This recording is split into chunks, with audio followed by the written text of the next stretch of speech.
Good afternoon. My name is Dora Jones. I am the founder and executive director of a nonprofit organization called Mentoring Young Adults.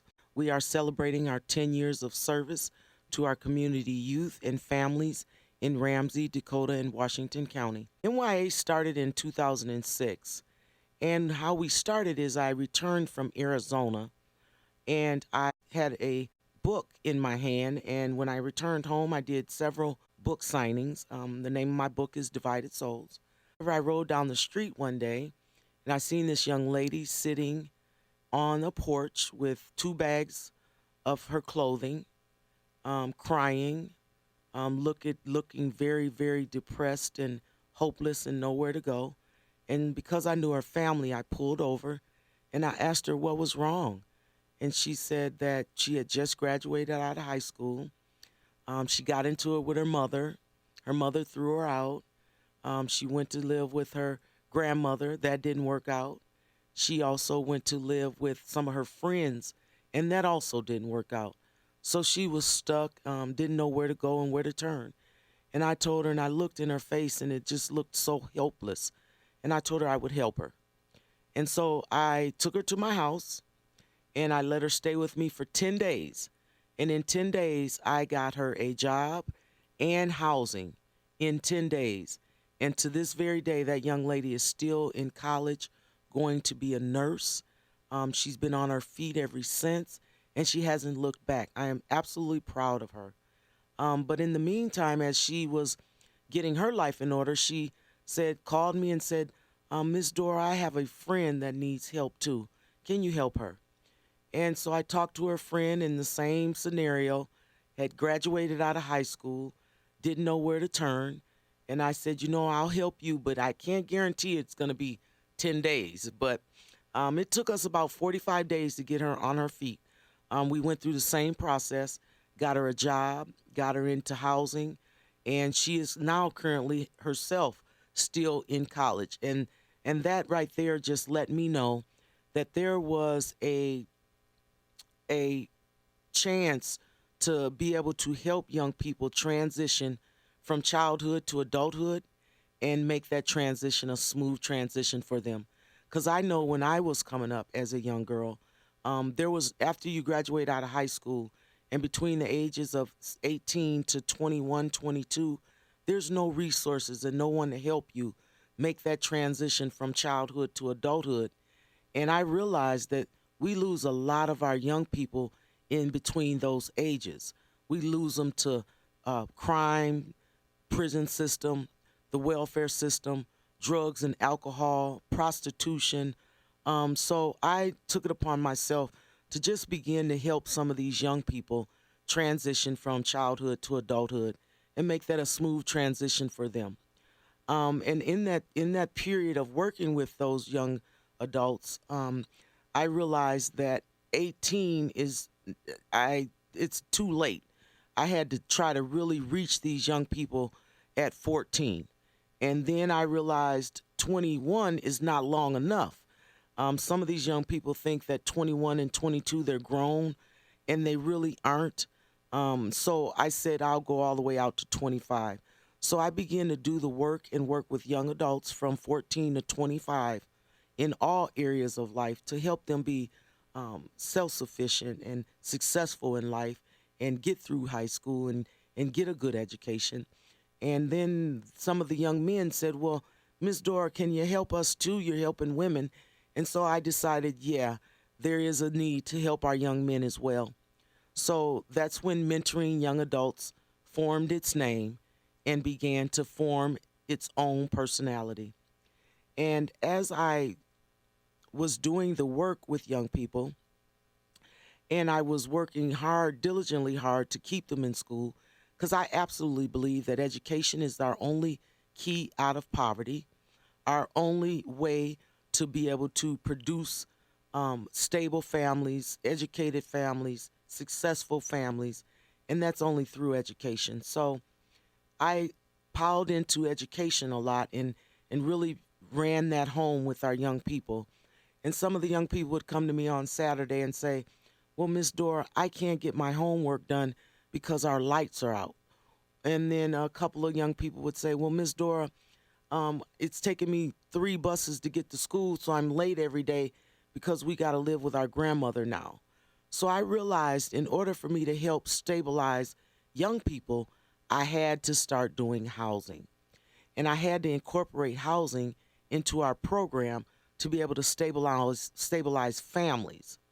In order to help children, housing was critical, and the family was stabilizing the family was absolutely critical. So we began to do housing and begin to help families with their light bills and their back rent and unlawful detainers. And some families come to me and they have felonies on their record, unlawful detainers, and it's very hard to place them. Landlords didn't want to take a chance with them. And so that's when I began to dig into housing and seeing the disparities around housing and why our people are being homeless and going through repeated episodes of homelessness.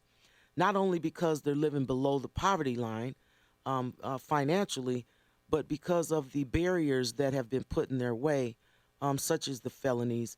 And unlawful detainers are actually felonies on your record now when you're looking for housing. So I began to develop a partnership with landlords in our neighborhood to begin to work with them to say, hey, let's try to give these families second chances.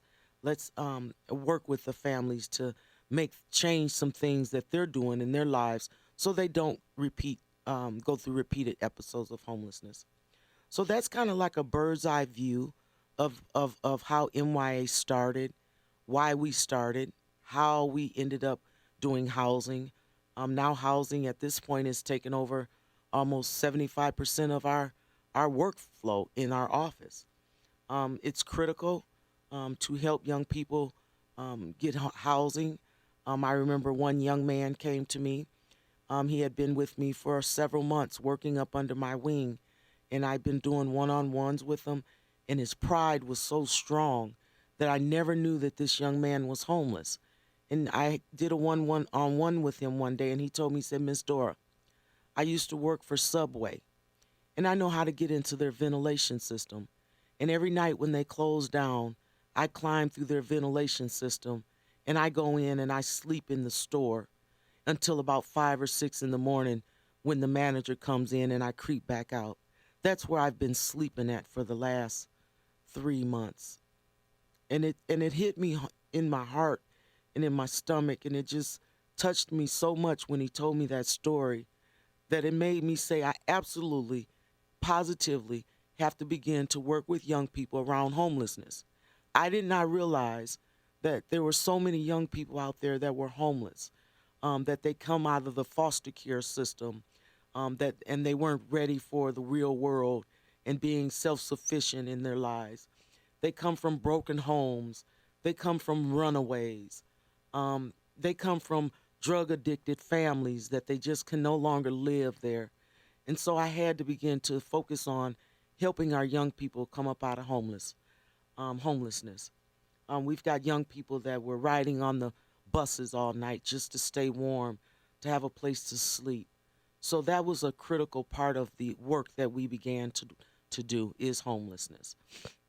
So with that being said, we had an opportunity to work with the University of Minnesota Cure Department with a research assistant by the name of Miss Monique Linder. She came into our office June 1 of 2015 and began to do some research on our agency and find out what the impact was about mentoring young adults that was so important. And the MYA Disrupting Poverty Impact Study, of course, supported by the University of Minnesota Center for Urban and Regional Affairs, CURA is what they call it. It was published on August 28th, 2015. The author of the study, graduate research assistant Monique Linder, looked at the inputs and outputs of the systematic issues causing extreme challenges in providing basic needs living for poor families served by MYA in primarily Ramsey County. 7% decrease in homelessness between the year of 2013 and 2014. It absolutely brought tears to my eyes because I just wanted to do the work and help the people as much as I could. I wasn't focusing on numbers, data.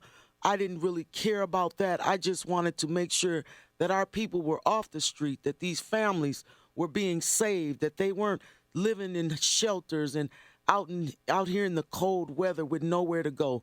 So when she brought the numbers to me, it brought tears to my eyes because I didn't know. I had no idea that we absolutely was disrupting poverty at this level. And one of the reasons why we were able to do that is because of the relationships that our agency built with community landlords and worked with some of these community elected officials and worked with the school systems and worked with anybody that was willing to hear our story to be able to help these families and youth get off the street. I'm absolutely excited about our next 10 years of service. I'm excited about the 4 phases of development that we're going to be rolling out the beginning of February. The first phase is going to be dealing with family, self, and community. The second phase will deal with employment and housing. The third phase will deal with education and criminal justice. And our fourth phase will be 360 development plan for individual youth and families. We are absolutely excited about this work. I don't think this work has been done before, so we're looking forward to getting it into the communities and changing the train of thought and the way people think, not only of themselves, but others in our community. So in closing, I would just like to say we have a lot of work in front of us. We have a lot of people and a lot of families and a lot of youth who are absolutely living below the poverty line, who don't know how to work through the disparities and through the tough times and the struggle. And we want to give them the tools that they need to